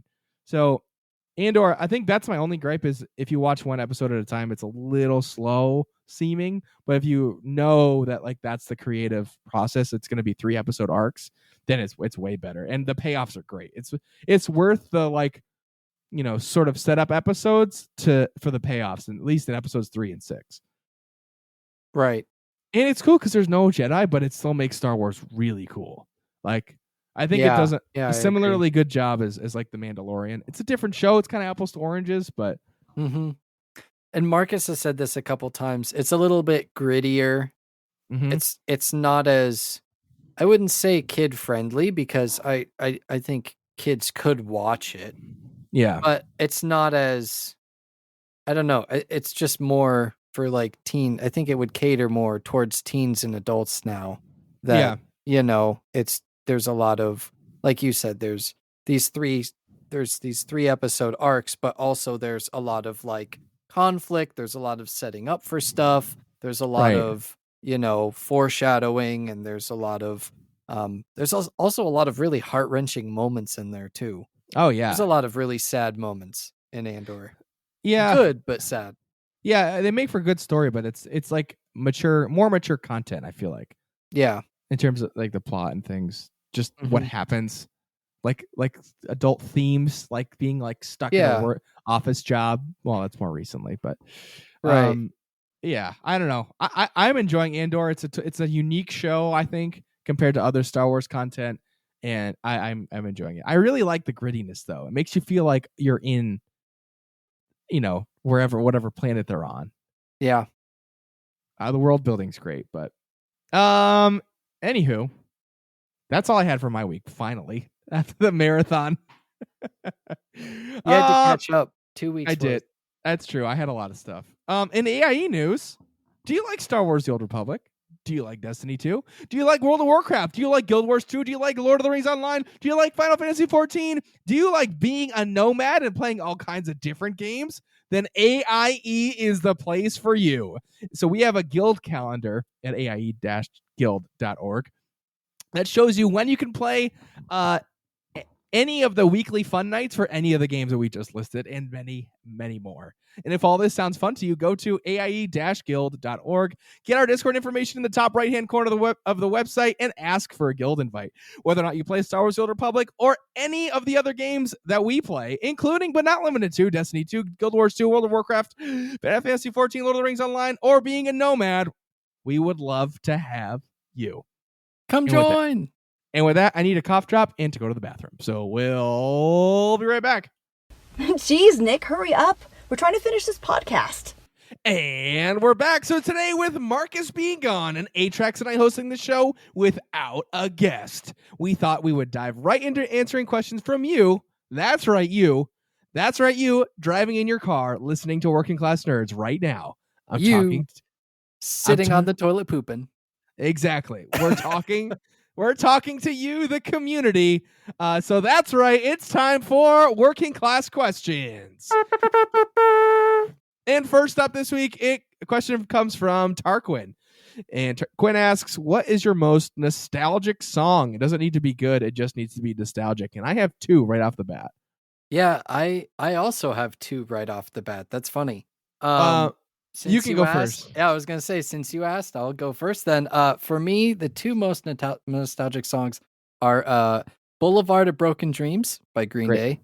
Great call. Okay. I was pretty young when that song came out. I think I was 7. So yeah, I was young too. It was one of the first songs that I really just loved. And even today, listening to it, I've probably listened to that song well over 5,000 times. And it's still just a jam.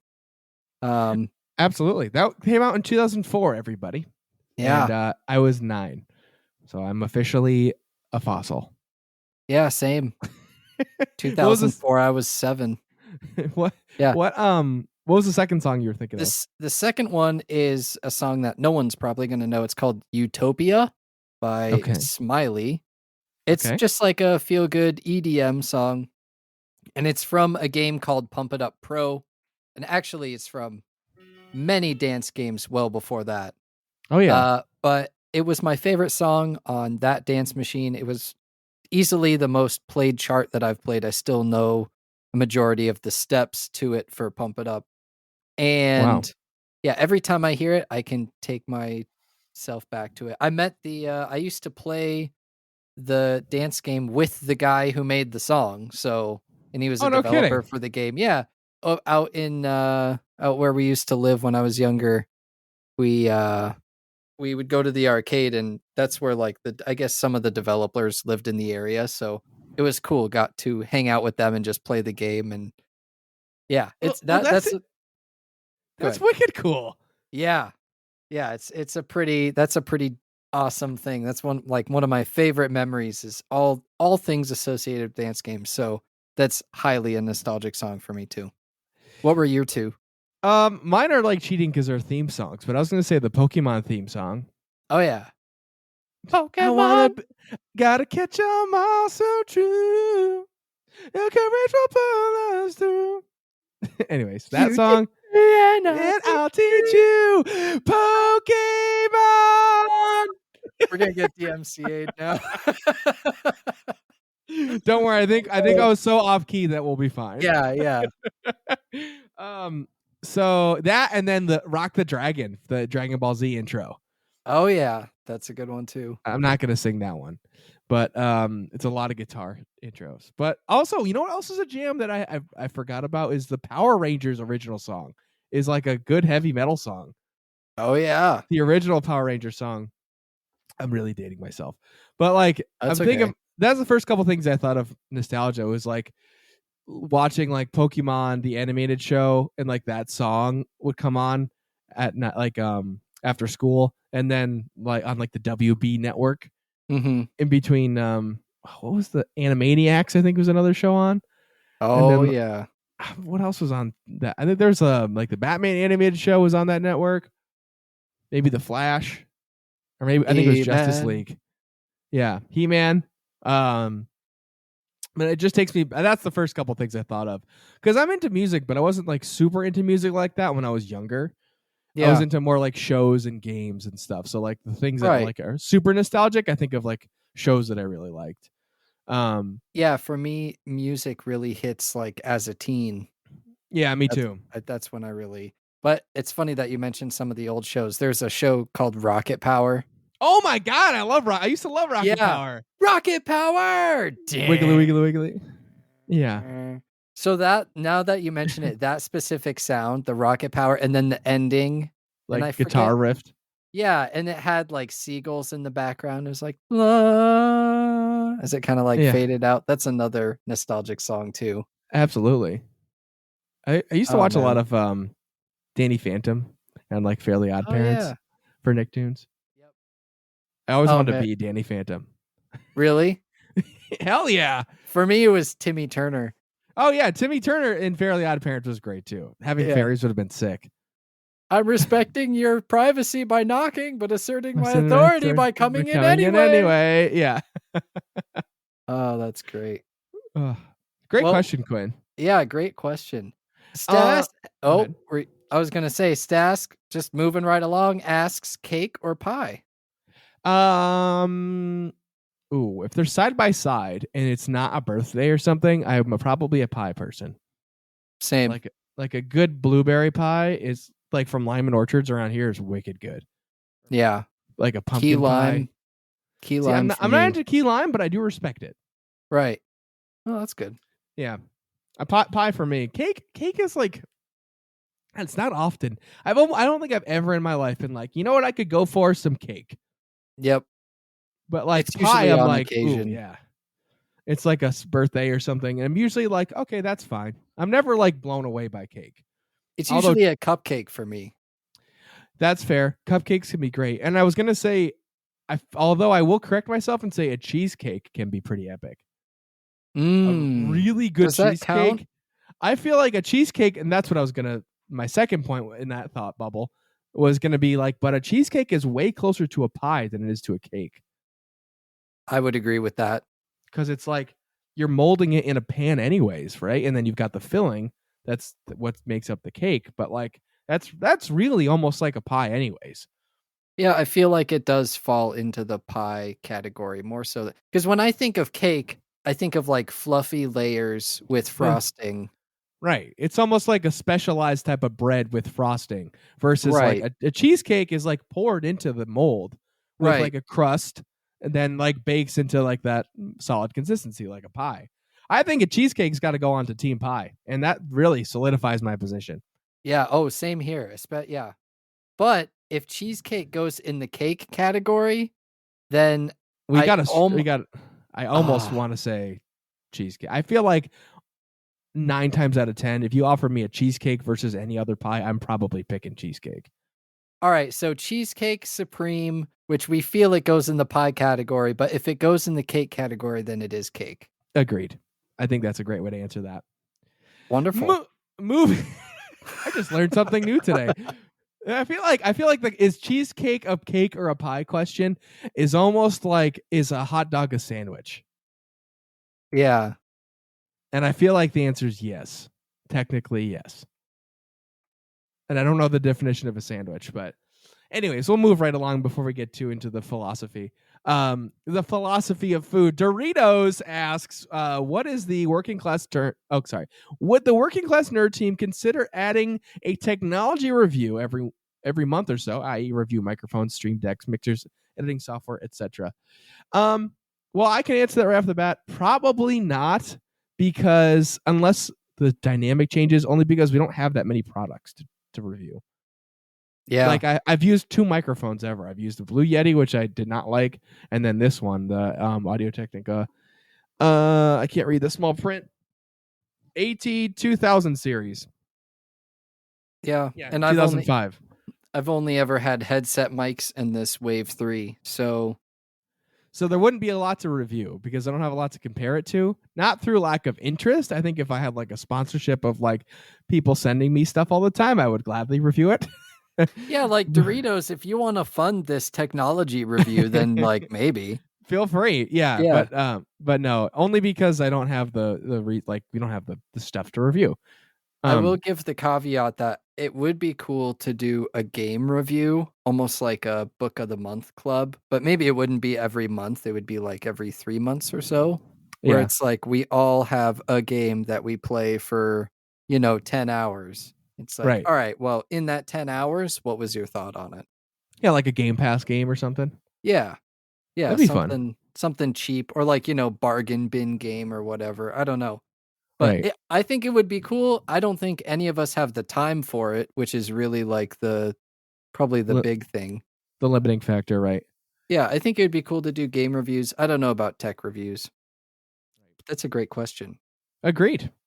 And Doritos has more questions. yes, more great questions, actually. As Amazon's Alexa, Apple's Siri, and similar AIs continue to learn, how long before Skynet is born? Which I think Skynet already exists. Yeah, I think it does too.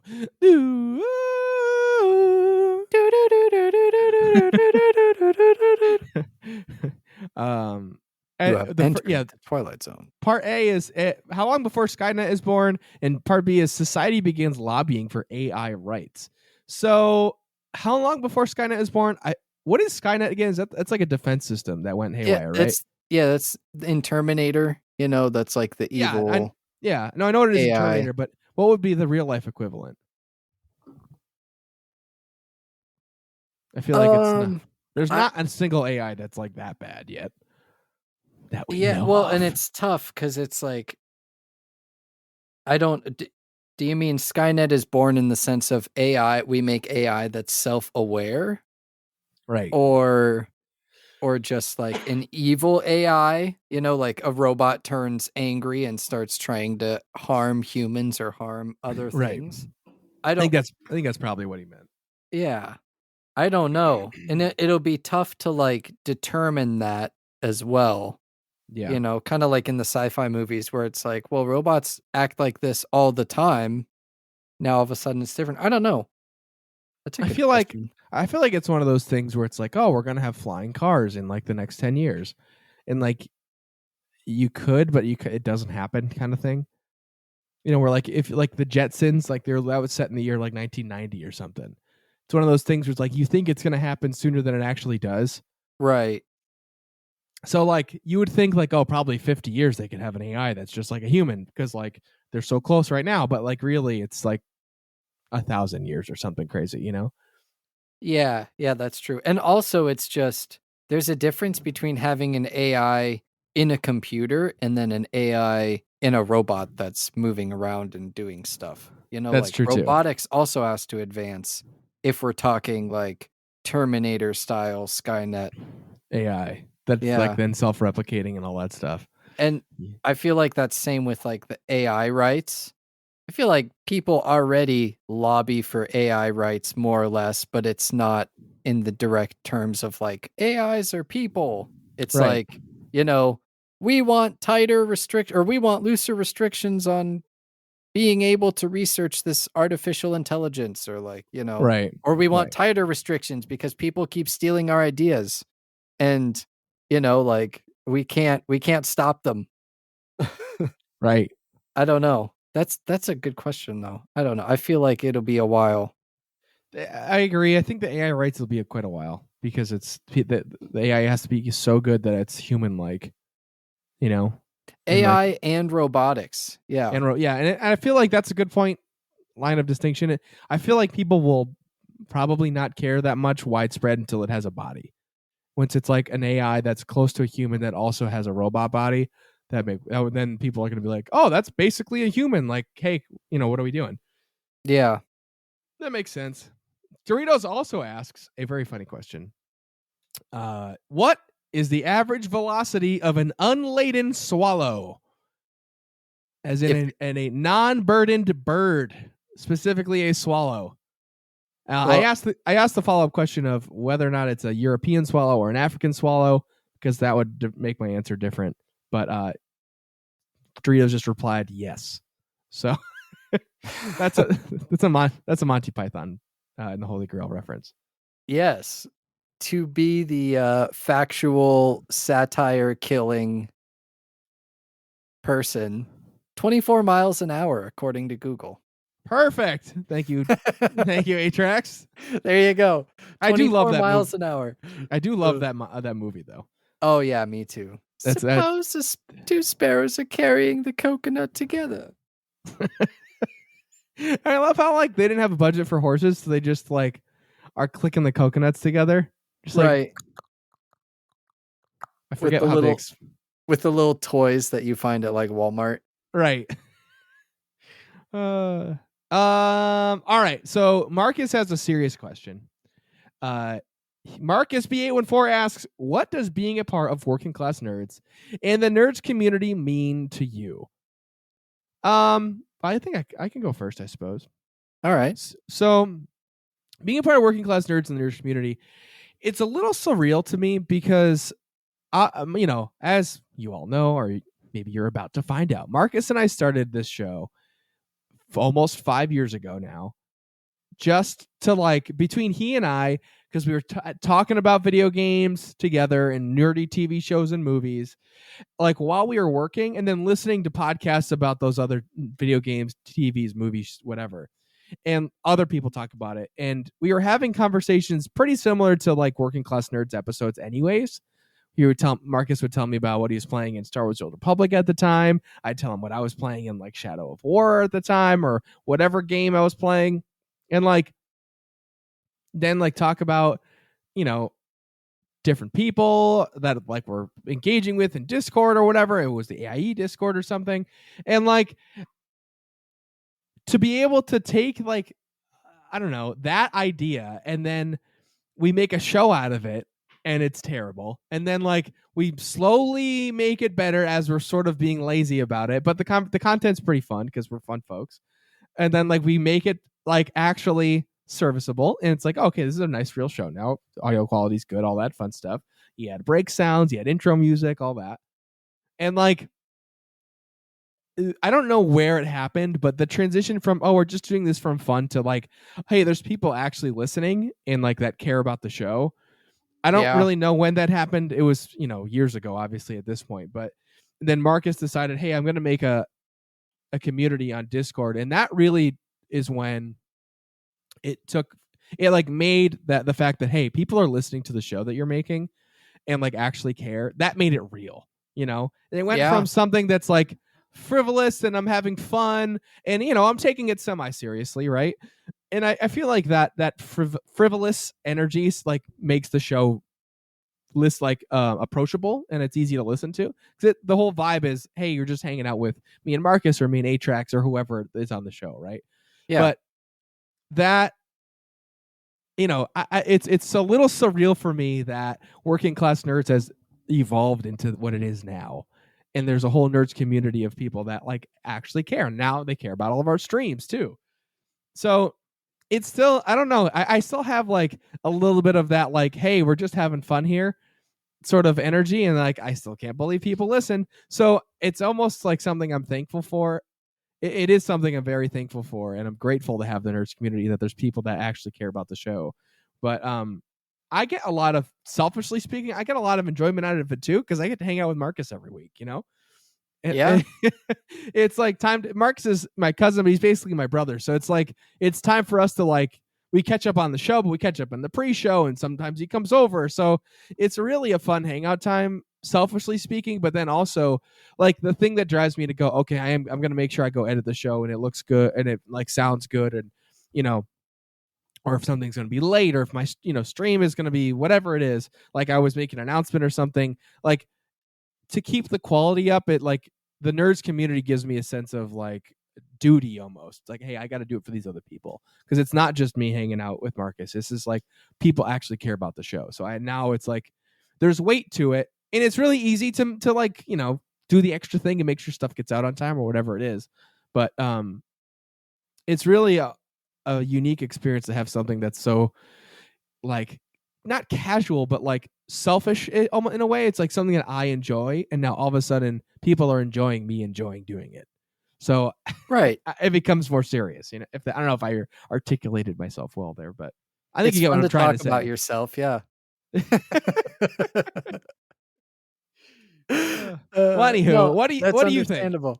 No, that You said a lot of great, and so for me, being a part of the community, first of all, being a part of just the podcast, I remember when Marcus was like, I think you should be like the official third host, not just part-time. Like, Yeah, I think you should be a not just full-time host.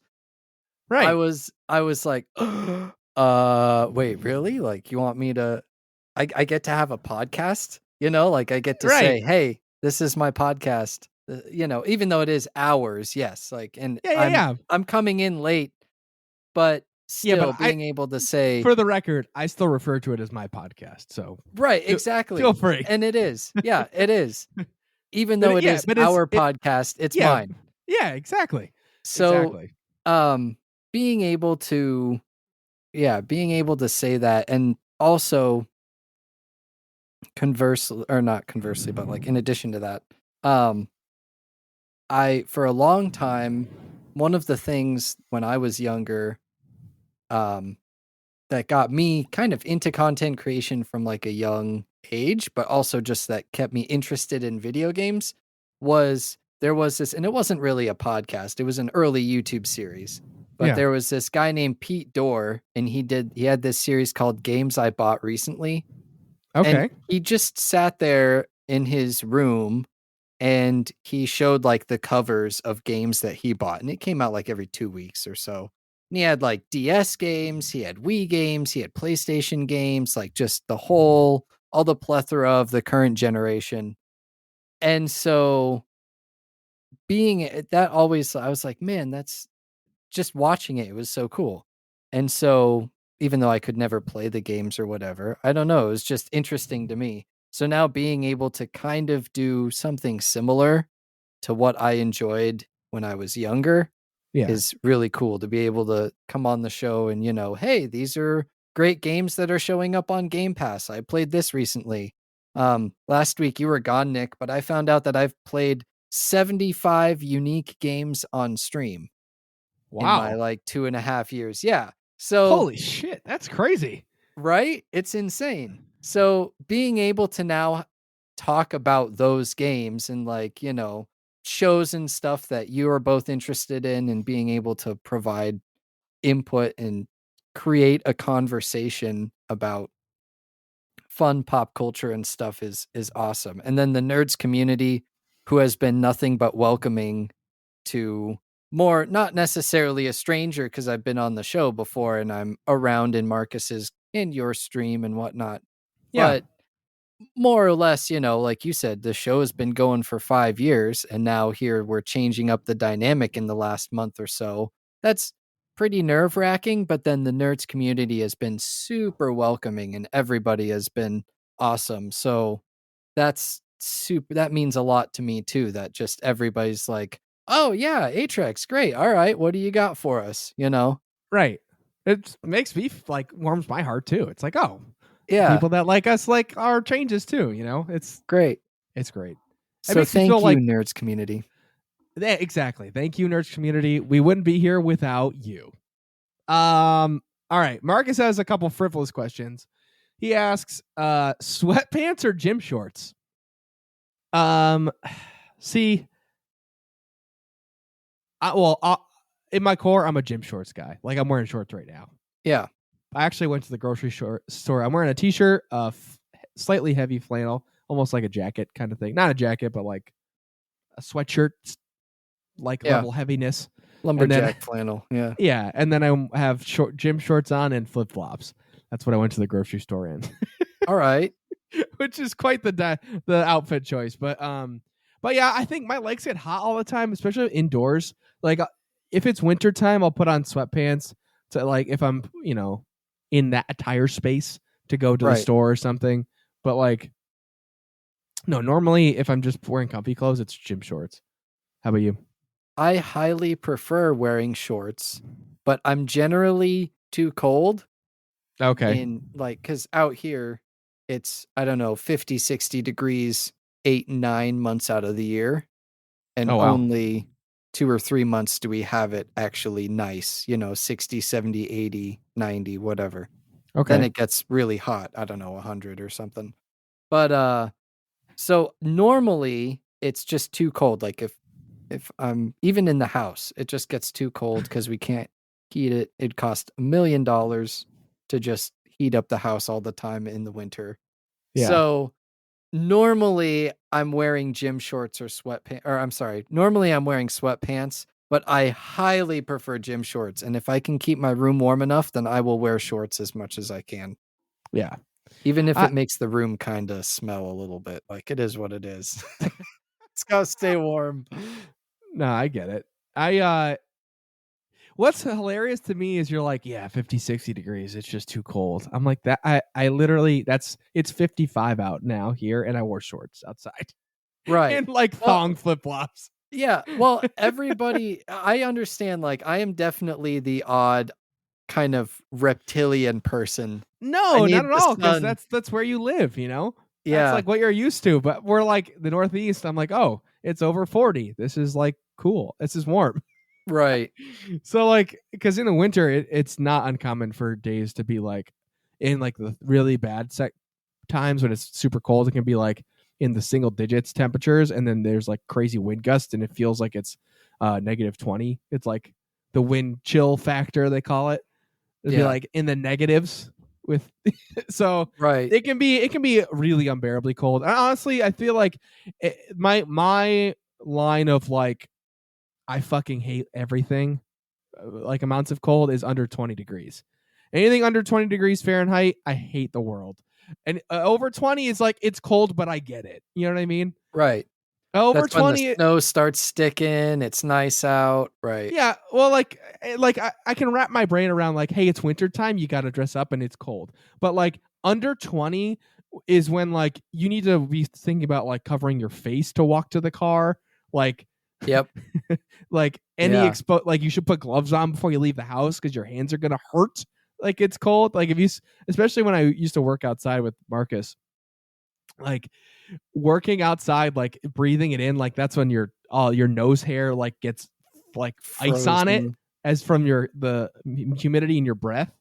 And it's just terrible. So like under 20 degrees is unbearable. But long story short, I'm a gym shorts guy. Yeah. Same. Moving right along, Marcus also asks sneakers or boots. Sneakers. Sneakers. Hands down. Yeah, like who wears boots by choice? Like unless it's like snowy, like if I have to wear boots because of the conditions, then I wear boots. But I'm definitely a sneakers person. all the way. They're way more convenient. They're lighter. They're easier to move around in. Absolutely. Totally agree.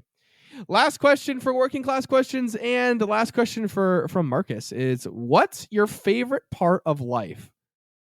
That is a really hard to pick one thing. It's hard. Yeah, it's hard to pick one thing. I could narrow it down pretty easily to like 5. Yeah, I'll give him Mount Rushmore. Yeah, same. Which is on brand. I feel like I always say that. Yeah. I mean, I'll get the shallow ones out of the way. Sex, with somebody you care about. I should clarify, who also cares about you. Really good food that you were craving. Okay. Like for example, like I don't know. It's a lot of times like Five Guys burgers for me, where it's like I usually the timeline ends up being like every 4 to 6 weeks, like every once a month, maybe a little over. Right. And I'll be like, man, I just want like a really like juicy, fat, like lots of cholesterol burger. Yep. And it's like from Five Guys. With half a bag of fries and a giant shake. Yep. Exactly. And then it'll be like Five Guys, and it just absolutely nails exactly what I was craving. And that is a really good feeling. So like, oh yeah, something that you've been craving that you're like, nah, it's not healthy, I shouldn't get that. And you've like put it off a couple of weeks. And then you're like, you know what? Today's the day. Yeah. I've been good. I earned this. Right. I ate 4 salads. The 5th salad means Five Guys. Yeah. 5 salads for each guy. Exactly. So yeah, something like that. And then like helping people is probably another thing for me. Like actually helping somebody out, like selflessly, especially if like they didn't ask or something. That really makes me feel good. But that's like kind of that's why I like healthcare stuff, like being able to help people when they're doing, in a bad spot is fulfilling. Mm-hmm. Those are probably, that's a more deep one, but like spending time with family or like loved ones is really big too. It's really fulfilling. Mm-hmm. I think I'll leave it at that. Okay. For now. Yeah, that's good. That's awesome. I gotta say, accomplishing a goal is great too, though. It's like either in a video game or like in life, you like check that box, like something you've been working towards, right? For like a few months, like moving your room or something. It's like I did it. I've been thinking about it for a year, and I did it. You know, that feeling is awesome too. Yeah, accomplishing things. Accomplishment feels good. Yeah. All right. Well, so my favorite parts, I guess I should say, definitely with you on the food. Yeah. Just food in general, I thoroughly enjoy. I don't think there's a person on earth that doesn't. I've never met somebody who's like, I hate eating. Like, what? Do you hate eating like cereal? Like, no, just in general. I hate that I have to feed my body. Just eating. Like, all right. Yeah. Ultron. Yeah. Right. Okay, man. Like whatever you say. So food, eating good food. And then like intimacy and relationships just in general when you have whether it's like with a significant other, like you mentioned, like sex and stuff, or just in general with people, friends and family, when you have like a close bond with somebody and you're just, you're happy to be around them. They do things for you. You help them out, like you get together and it's always a good time. Maybe you don't see each other for a few months or sometimes it's even like years. And then you're like, oh, hey, I'm in town. You want to get together? And you get together for dinner and you just like pick up right where you left off. And it's great. That type of stuff. Yeah. Those people, like relationships with people, also a great part of life. And then video games. I have to say it. I know it's like a big nerdy thing, but I don't even care. Video games, they're fun to play.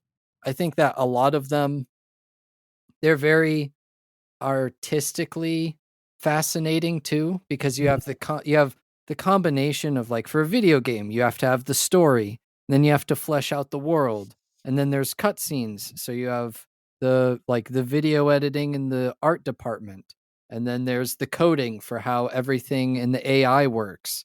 And then there's, I think I already mentioned storyboard. And then there's the music department who like, when you enter a certain area or a certain thing happens, then the music plays. And there's the UI design. Like, I don't know, just the whole conglomeration. It just combines movies and music and all of the art forms together. And yeah, some of them come out pretty rough, but overall, you got to admit that for living in 2022, there are amazing games to play, and it's great. What are you guys talking about in here? Find out next episode of Working Class Nerds.